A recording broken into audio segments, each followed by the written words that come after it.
À l'abri des regards dans une pièce sombre transformée en église satanique, au moment où vous lisez ces lignes, des personnes sont réunies et vouent un culte à Satan.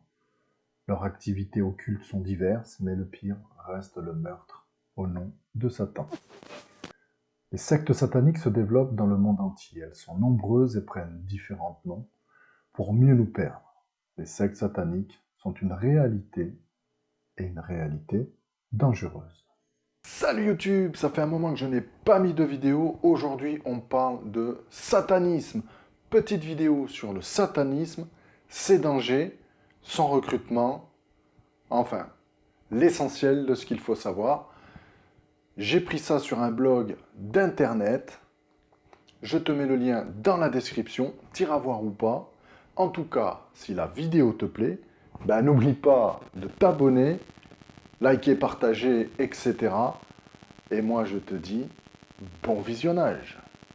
Ici, vous entendrez parler de sectes, de sociétés secrètes. Nous ne connaissons pas grand-chose sur ces sociétés et il est difficile de démêler la vérité du faux.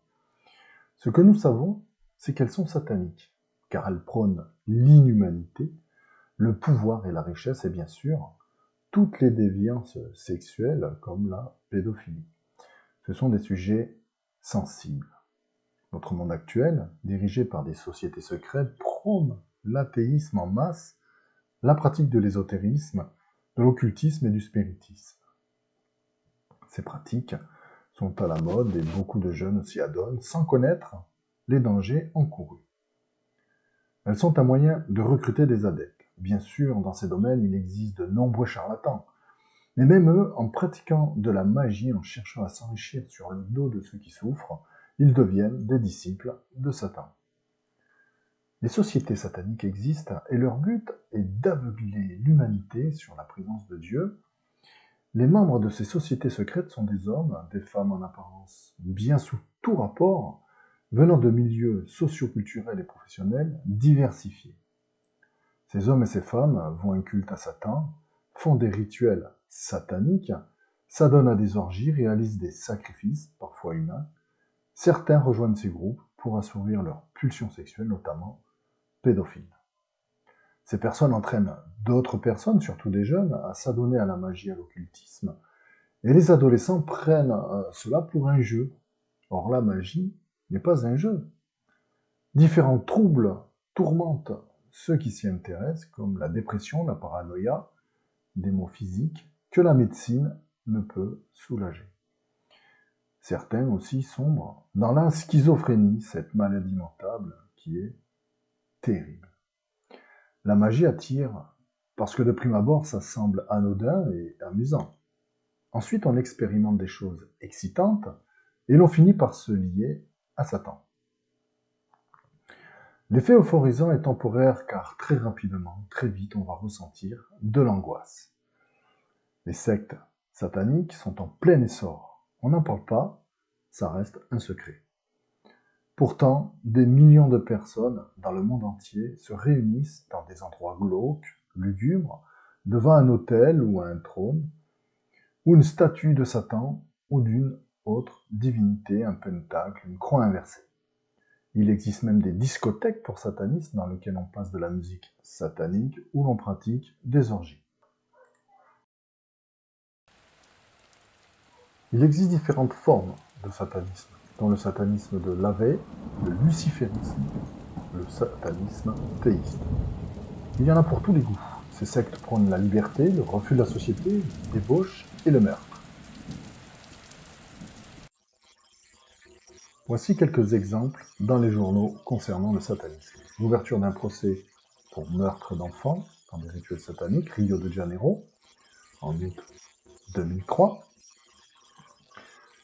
Le procès de 5 personnes accusées d'avoir torturé, castré, assassiné 5 enfants de 8 à 13 ans dans des rituels de magie noire à Altamira, qui est une ville d'Amazonie, vient de s'ouvrir avec 13 ans de retard. Le secrétaire spécial des droits de l'homme, Nilmario Miranda, a déploré que la justice ne soit que partielle, puisqu'une seule des 7 enquêtes ouvertes sur les crimes commis entre 1989 et 1993 sur 19 enfants avait donné des résultats et permis de traduire donc les présumés coupables en justice.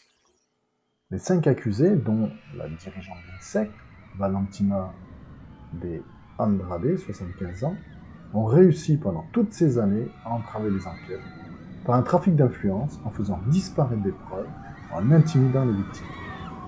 La dirigeante de la secte et 2 médecins ayant pratiqué les émasculations seront jugés à partir de mardi prochain. Donc à l'heure où je fais la vidéo, évidemment, le procès a déjà eu lieu.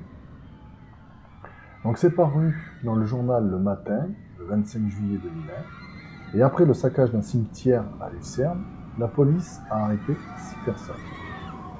Ces dépradations de plus de 90 tombes ne sont pas des actes isolés, il s'agirait plutôt d'une descente aux enfers.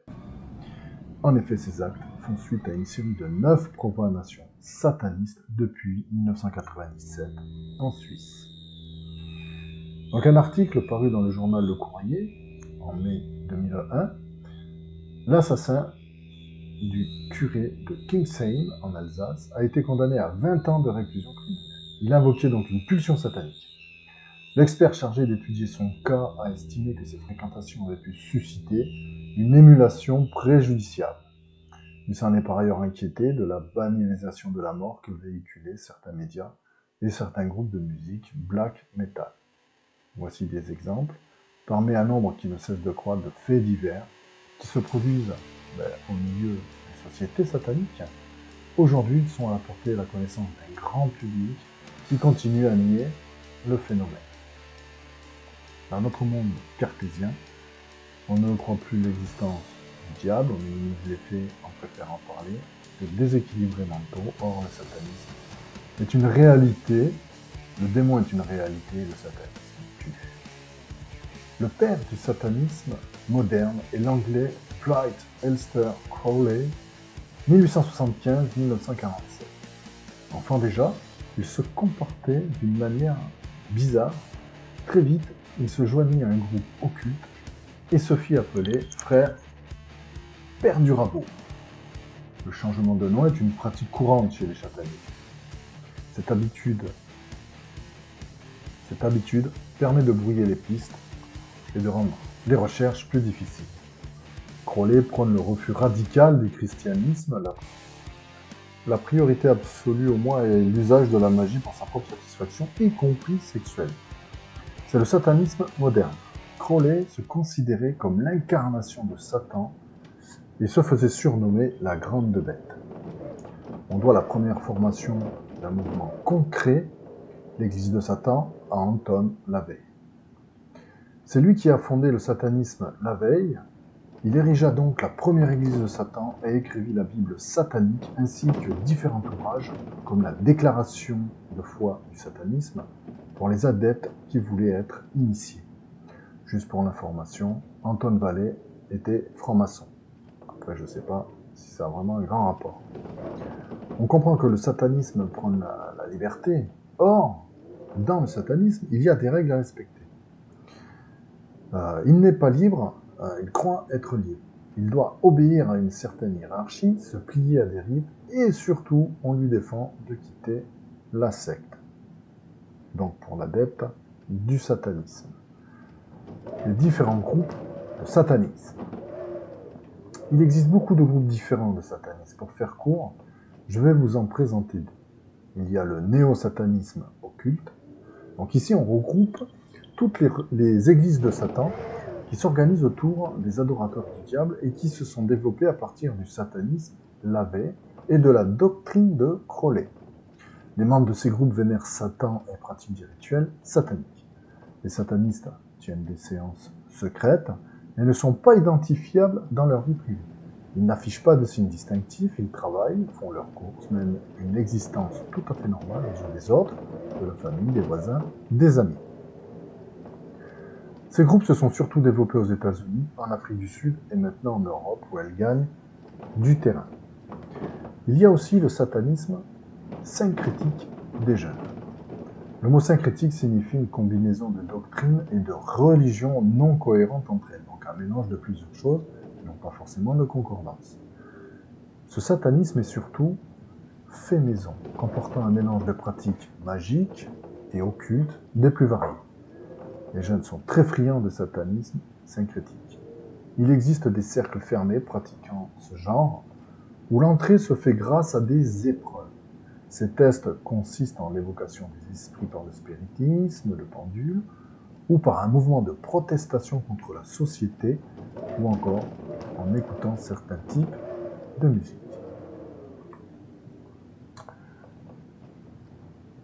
Le recrutement des membres. Un adolescent, mal dans sa peau, incompris, ne trouvant aucun réconfort auprès de sa famille, peut facilement tomber dans les pièges tendus par les satanistes. Le sataniste attirera ce jeune car il lui promet une façon de vivre selon ses propres désirs et surtout sexuels, mais aussi par curiosité, par recherche d'une sécurité, d'appartenir à un groupe qui lui ressemble, par l'impression de ne plus être seul, par la recherche évidemment d'une identité, par goût de l'aventure et le goût de réaliser de nouvelles expériences. Le recrutement peut aussi se faire au moyen de la musique. Les moyens de recrutement sont nombreux et variés. Au début, les satanistes vont montrer aux jeunes qu'ils sont libres, qu'ils peuvent se révolter contre la société, qu'ils appartiennent à un groupe soudé, mais tout n'est qu'illusion. Les satanistes. Les vrais responsables de la propagation rapide de l'idéologie satanique ne se trouvent pas seulement au sein de groupes sataniques, mais aussi au sein d'hommes et de femmes qui diffusent cette idéologie en se servant des médias, télévision, cinéma, publicité. Ces hommes et ces femmes appartiennent aux sociétés secrètes. Les dangers du satanisme. Les conséquences d'être en contact avec une secte satanique ou des satanistes, ou d'adhérer à certaines idées sataniques, de pratiquer des rituels, de la magie, ne sont pas à prendre à la légère. Ces conséquences dépendent de l'intensité des liens avec le domaine occulte. Ces liens peuvent entraîner différents maux comme l'isolement social, qui part à la recherche de cette pseudo-liberté qu'offre le satanisme, tombe obligatoirement dans les griffes de Satan et s'isole des autres, de ses parents, de sa famille, de ses amis. Dans le satanisme, la communion n'existe pas, c'est chacun pour soi. L'amour, l'amitié, la faiblesse ne sont pas autorisés. Du coup, le sataniste se cloître et n'arrive plus à communiquer avec les autres. Un petit peu, de toute façon, sur le schéma de l'ensemble des sectes existantes. Les perturbations psychiques et corporelles. Toutes les victimes de Satan parlent de sentiments de peur, de cauchemars, de visions effrayantes, sans parler de ceux qui ont subi des abus lors de rituels et qui gardent des séquelles psychologiques indélébiles, ainsi que de graves séquelles physiques. Car on ne peut le nier, dans les rites sataniques, il y a des abus psychiques, physiques et autres. Au dernier stade, le sataniste se retrouve incapable de se libérer de forces, entre guillemets, occultes, des forces de la secte qui le contrôlent. Donc petit à petit, il devient incapable d'aimer, de construire un foyer, de se construire lui-même. Il est en proie à des visions effrayantes et ressent le besoin de se faire mal, peut-être aussi se faire mal aux autres. Il devient impossible de quitter le milieu satanique. Il est complètement cerné par la secte, se retrouve absolument absorbé par son culte. Et peut-être ça le pousse, c'est arrivé, vers le suicide. Donc peu de personnes réussissent à quitter une secte satanique, ça demande un effort relativement considérable. Et puis les membres, évidemment, jouent sur l'intimidation et profèrent des menaces, ce qui est assez traumatisant pour quelqu'un peut-être un peu plus jeune. Mais celui qui y parvient, il a fait un effort absolument incroyable. Ça arrive que certaines personnes s'en sortent, avec évidemment un changement de vie assez conséquent. Donc les signes doivent attirer l'attention. Si une personne commence à manifester du mépris, si elle a un vif intérêt pour les films d'horreur, films occultes, pour des livres de magie, pour tout ce qui a un rapport avec l'occultisme, on peut trouver des signes chez les personnes qui pratiquent. Alors évidemment, il y a les signes comme les croix inversées, le pentagramme, le nombre 666, bon, il y a des choses comme ça, mais évidemment, il y a tous les signes de la dépression, tous les signes en rapport aux sectes classiques. Il faut vraiment faire attention. Parce que le satanisme est une réalité dans le sens où les sectes existent. Ce n'est pas une petite croyance. Et toute croyance dirigée de cette façon, par des sectes, entraîne vers une désolation, vers des rites bizarres, vers des actions bizarres. Ça existe, on n'a pas vraiment conscience toujours des risques. Et il faut surveiller les gens, qu'ils soient jeunes ou moins jeunes. Et il faut rester vigilant, et ne pas juste avoir de belles paroles, mais agir pour éviter l'impensable, et le secte pousse quelqu'un au suicide. Voilà, la vidéo est finie, donc tu as bien compris tous les dangers qui nous guettent, qu'on soit jeune, qu'on soit moins jeune. C'est pareil pour tout le monde, on est tous susceptibles d'être approchés par ces gens-là, ou en tout cas, on peut tous tomber dans un piège, quel qu'il soit. J'espère que cette vidéo t'a plu. Fais bien attention à toi, et je te dis à la prochaine. Bye.